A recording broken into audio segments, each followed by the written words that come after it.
often get asked, how do you do so much? Do you ever slow down? Today, I'm going to answer these questions and give you some insights into my secrets.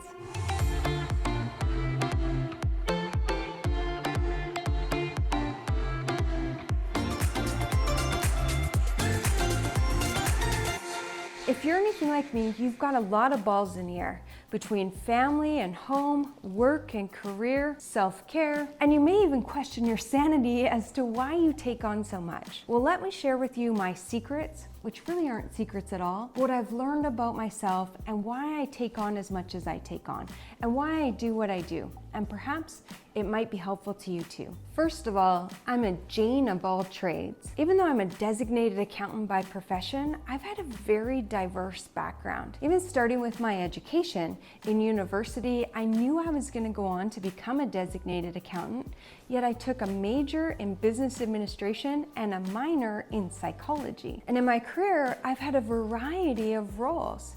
I've worked inside of a traditional tax firm. I've worked inside of an advisory firm. I've worked in large corporate accounting departments. I co-founded and operated a modern advisory firm. I've worked in HR and recruiting. I even had a mortgage brokerage where in the first 6 months I had 4 employees. I co-founded a software company, which not only got me closer to product development, it taught me how to be scrappy and inventive to attract users and investors. You get the point, but I've had a variety of different roles, which have all contributed to the diversity of all that I've learned and the knowledge that I have. So I'm a Jane of all trades, which means I know a fair amount about a lot of different things. And not having a preset idea of what I wanted to be when I grow up meant that I said yes to opportunities that I might have otherwise said no to. That said, it means my knowledge, or in some cases my interest, has a distinct ceiling with certain topics. But I'll probably always be a generalist of sorts, other than a few areas where it's really important that my knowledge run deep. But I like knowing a lot about a lot of different things and kind of having enough information to be dangerous, if they say. I really do like the variety. All right, this second one comes with some real truth talk, and it's a lesson I learned about myself when I least expected it, on a call with my therapist.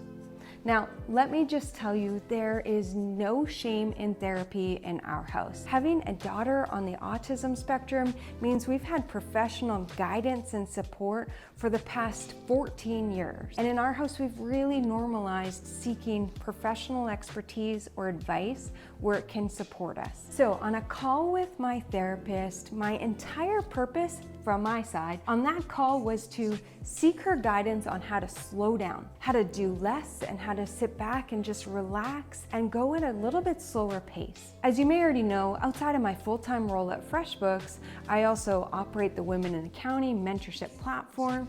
I run cohorts for the Video Per Day experiment. I create content and videos like these. I do podcast episodes. I'm on social. It's a lot of things, and sometimes it feels a bit overwhelming. And admittedly, I was feeling run down. I was tired. So I seek the advice of my therapist to help me slow down.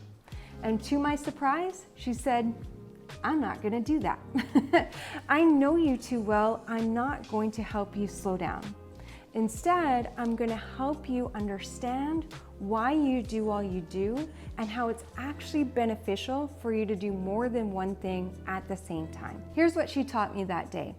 You see, in some areas of our lives, we work with others. We have to go beyond ourselves in order to get something done, whether that's having a team that's supporting us, an entire organization. Sometimes that's a board of directors or investors.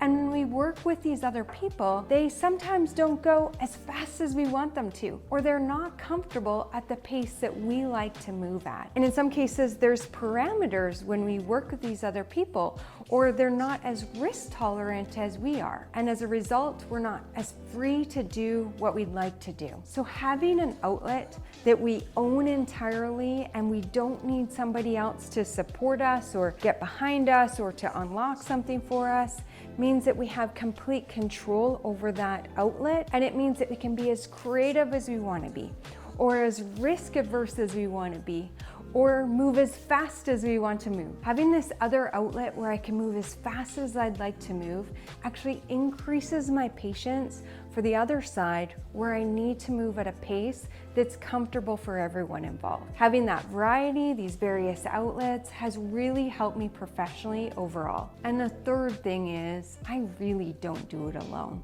Even though I'm actually quite terrible at asking for help, there's very few things I do on my own. I have an amazing team at FreshBooks. I work with cross-functional teams at FreshBooks. I have support of executives and leaders there. I have an amazing family and a husband who's constantly asking me what else he can do to support me. I have friends who are always in my corner and my biggest fans. I've got people like you in my community who are there to bounce ideas off of and elevate one another. I don't do it alone.